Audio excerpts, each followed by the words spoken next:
आकाशवाणी है और आप सुन रहे हैं बाल कार्यक्रम। और आज हमारे साथ है शुभांकर, सोनल और आरव। बाल कार्यक्रम। क्या हम रेडियो में हैं? हाँ, लगता तो कुछ ऐसा ही है। हाँ, मेरे को भी।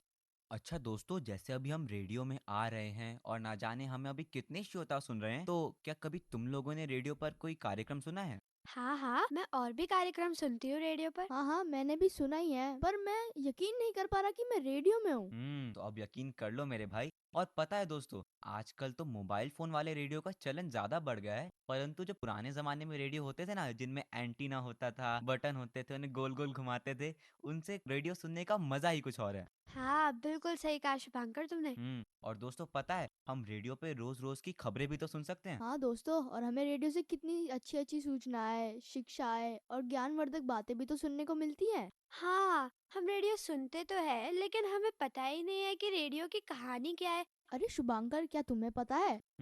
मुझे तो नहीं पता, पर मुझे एक बात पता है क्या? क्या? कि हमारे साथ आज एक दीदी हैं जो हमें रेडियो के बारे में बताएंगी, और वो है सुहानी दीदी। चलिए दोस्तों, उनसे बात करते हैं। और रेडियो के बारे में ज्ञान इकट्ठा करते हैं। बिल्कुल सही। चाहे हो आजादी का ऐलान या 1965 के युद्ध में जो हुए बलिदान, 1971 की जीत की खुशखबरी या 75 के आपातकाल की हबड़ा तबड़ी, ऐसा कोई था जिसने हर किसी को हर घड़ी हर चीज से वाकिफ रखा। अनेक भाषाएं और बोलियों के होने के बावजूद ऐसा कोई था जिसकी आवाज हर देशवासी के कानों में गूंजती थी, और ये कोई और नहीं, ये आकाशवाणी है। तो दोस्तों, स्वीकार कीजिए मेरा नमस्कार। और आज मेरे साथ में देख सकती हूँ कि मेरे काफी अच्छे अच्छे दोस्त बैठे हुए हैं। तो क्या तुम सुनना चाहोगे कि रेडियो का भारत में इतिहास क्या है? हाँ हाँ, हाँ हाँ, दीदी, जरूर। जरूर। तो अब ध्यान से समझना, बाद में मैं तुमसे प्रश्न भी पूछूंगी, ठीक है? ठीक है। ठीक है। प्रश्न के लिए तो हम हमेशा तैयार रहते हैं। तो सुनो, 23 जुलाई 1927 में इंडियन ब्रॉडकास्टिंग कंपनी आई, जो कि भारत में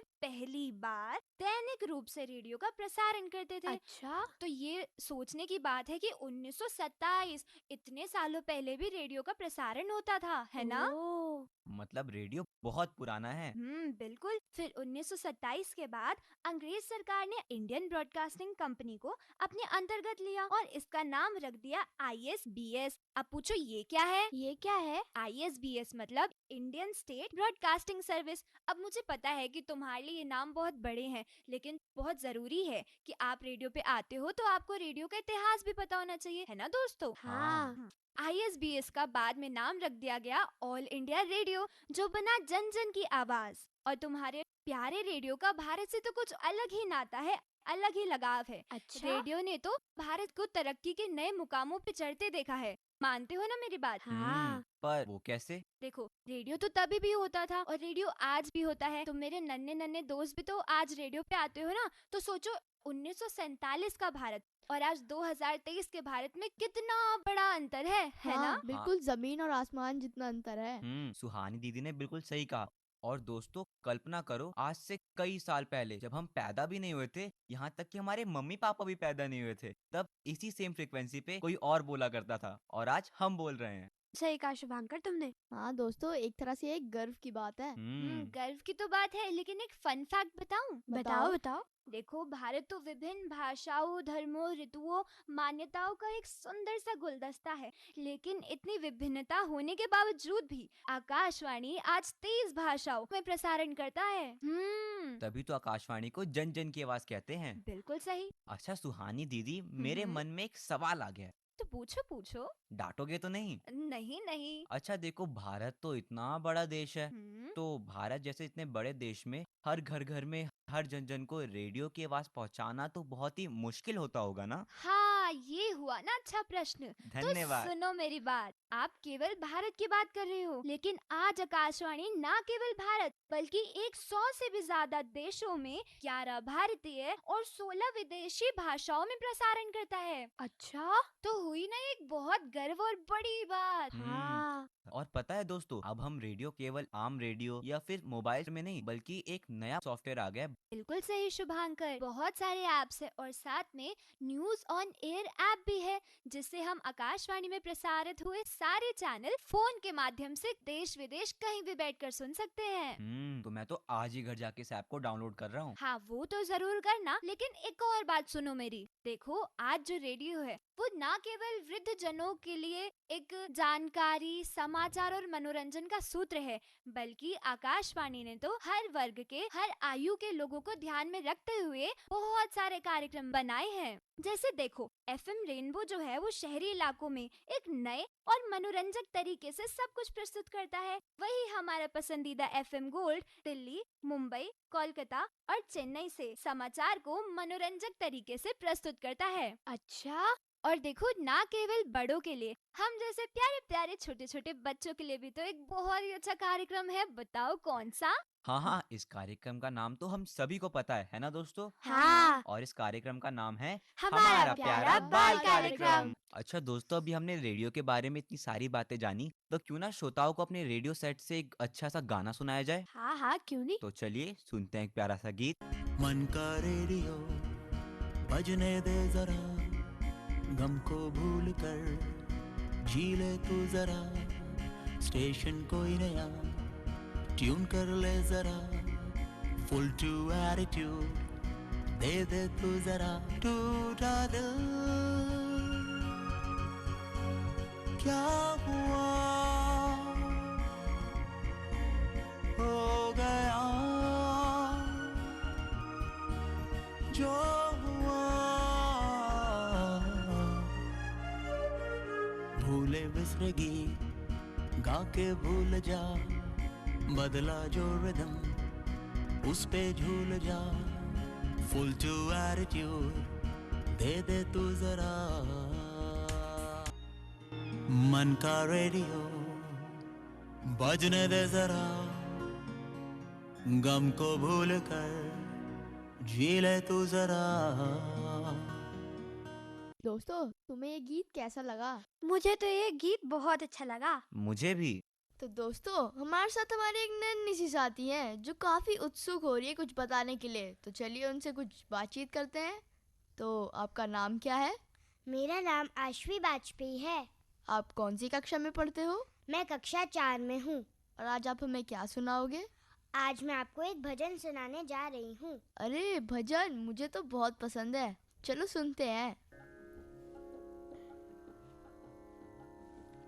राम को देख कर श्री जनक नंदनी, राम को देख कर श्री जनक नंदनी, बाग में जा खड़ी की खड़ी रह गई।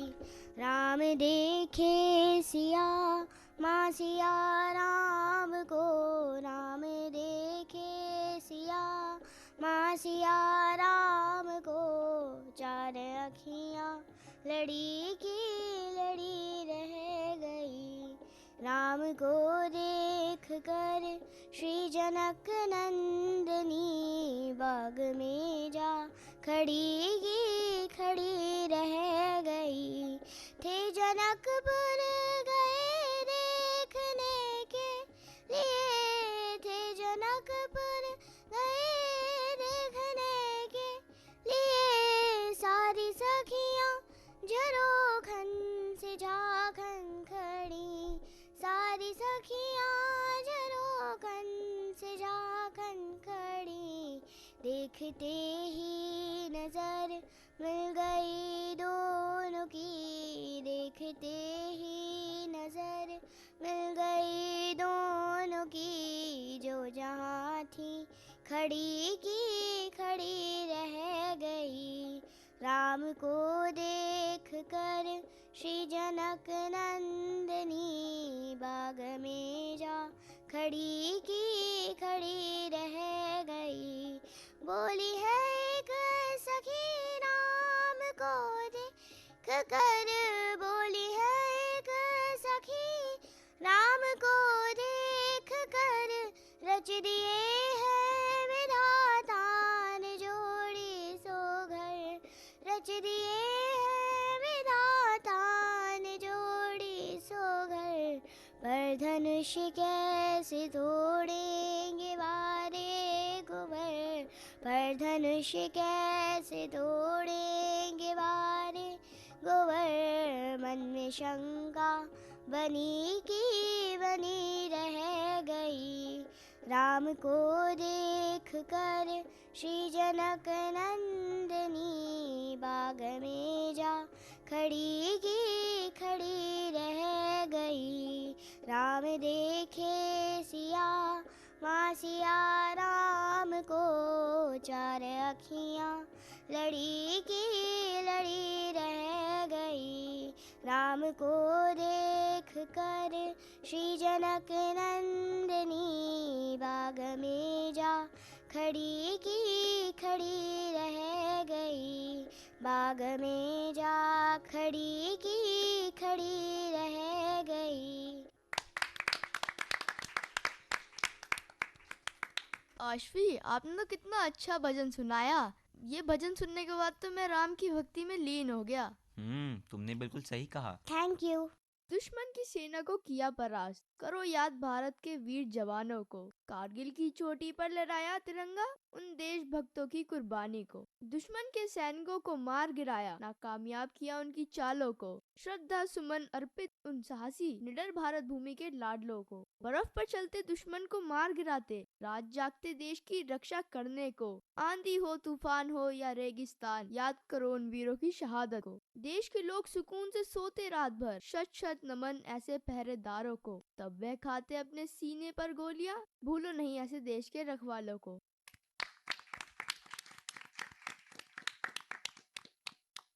क्या तुम लोगों को इस कविता के लेखिका का नाम पता है? हमें तो नहीं पता आरफ, तुम ही बता दो। ये कविता लेखिका उषा अग्रवाल जी की है। अच्छा दोस्तों, जैसा कि अभी हम रेडियो के बारे में बात कर रहे थे, तो हमारा आकाशवाणी हमारे साथ हर लम्हे में जुड़ा हुआ था, चाहे वो हमारी स्वतंत्रता का संग्राम हो, चाहे वो कारगिल हो। और पता है दोस्तों, कुछ ही दिनों में कारगिल विजय दिवस भी आने वाला है। और किसी को पता है वह कब आता है? मुझे पता है, मुझे पता है। बताओ। कारगिल विजय दिवस प्रत्येक वर्ष 26 जुलाई को मनाया जाता है। और जानते हो, सन 1999 में कारगिल में भारत और पाकिस्तान देश के सेनाओं के बीच युद्ध लड़ा गया था। यह युद्ध 60 दिनों तक चला था और इस युद्ध की समाप्ति 26 जुलाई को हुई थी। इस युद्ध में हमारे भारतीय सेना ने जीत हासिल की थी। और दोस्तों, शायद ही तुम लोगों को पता हो, पर इसमें 500 से भी अधिक सैनिकों ने अपने प्राणों की आहुति दी थी। दोस्तों देखो, एसी कमरों के अंदर बैठ के टीवी के माध्यम से सैनिकों के बारे में बोलना, उनके बारे में जानना तो बहुत आसान हुआ, लेकिन असली संघर्ष तो हमारे सैनिक भाई लोग करते हैं ना। अपने हाँ। परिवारों से दूर रहकर दिन रात एक ही जगह खड़े होकर तैनाती देना, और अपना मन पसंदीदा वो कोई कार्यक्रम नहीं देख सकते, अपने बच्चों से नहीं मिल सकते। मैं तो ऐसे जीवन की कल्पना भी नहीं कर सकती। सोचो वो कैसे रहते होंगे वहाँ। तुमने बिल्कुल सही कहा। हमारे जो सैनिक होते हैं वह बहुत ज्यादा बलिदान देते हैं ताकि वो अपने देश की सेवा कर सके। एक सैनिक बनने के लिए कितना कठोर संकल्प और डेडिकेशन चाहिए होता है, और देश के प्रति कितना प्रेम चाहिए होता है। हाँ दोस्तों, हाँ। इन्हीं के कारण हम लोग सुरक्षित रहते हैं। जो रात भर हम सोते ना आराम से, उन्हीं की वजह से सोते हैं। हाँ, बिल्कुल सही कहा। तभी तो लाल बहादुर शास्त्री जी ने कहा है कि जय जवान जय जय किसान। किसान। और दोस्तों पता है, हमें देश की सेवा करने के लिए सैनिक होना जरूरी नहीं है। हम देश की सेवा और भी अलग तरीकों से कर सकते हैं। बिल्कुल सही शुभांकर। देखो, अब हम बच्चे हैं और हम विद्यार्थी भी तो हैं। अगर हम अपनी पढ़ाई ही अच्छे से करेंगे तो वो भी एक देश की सेवा ही होगी। हाँ। और पता है दोस्तों, प्रत्येक वर्ष 26 जुलाई को कारगिल विजय दिवस के दिन सभी शहीदों की याद में सेना के तीनों प्रमुख दिल्ली के राजपथ स्थित अमर जवान ज्योति स्मारक पर शहीदों को श्रद्धांजलि देने पहुंचते हैं। यह तो बहुत अच्छी बात है। और दोस्तों, जैसा कि हम दिल्ली में रहते हैं और दिल्ली में तो ऐसे कई स्मारक हैं, जैसे इंडिया गेट, और वहाँ पे अमर जवान ज्योति भी है, और पास में नेशनल वॉर मेमोरियल भी है। और जब भी हम यहाँ जाते हैं, हमारा दिल जोश से भर उठता है ना? हाँ, बिल्कुल सही कहा शुभांकर तुमने। और पता है दोस्तों, इसी जुलाई के महीने में हमारे देश के 2 महान स्वतंत्रता सेनानियों का भी जन्मदिन आता है। अच्छा, पता है उनके नाम क्या हैं? हाँ, मुझे पता है। मुझे बताओ। भी पता है। हमारे एक स्वतंत्रता सेनानी थे चंद्रशेखर आजाद जी। हाँ, और हमारे दूसरे स्वतंत्रता सेनानी थे बाल गंगाधर तिलक जी। और पता है दोस्तों, मेरे पास चंद्रशेखर आजाद जी के जीवन से जुड़ा एक किस्सा है। मैं तुम्हें अच्छा? सुनाऊं क्या? हाँ हाँ। तो चंद्रशेखर आजाद जी बचपन से ही बहुत ज्यादा देशभक्ति से भरे हुए थे। वह बचपन से ही महात्मा गांधी से प्रभावित थे, और वह जब से छोटे थे तभी से स्वतंत्रता संग्राम में हिस्सा लेना चाहते थे। जब वह 15 वर्ष के हुए तब उन्हें आंदोलनकारी के रूप में पकड़ा गया और जब उन्हें मैजिस्ट्रेट के सामने प्रस्तुत किया गया तो मैजिस्ट्रेट ने उनसे पूछा कि तुम्हारा नाम क्या है। तो सोचो उन्होंने क्या बोला होगा।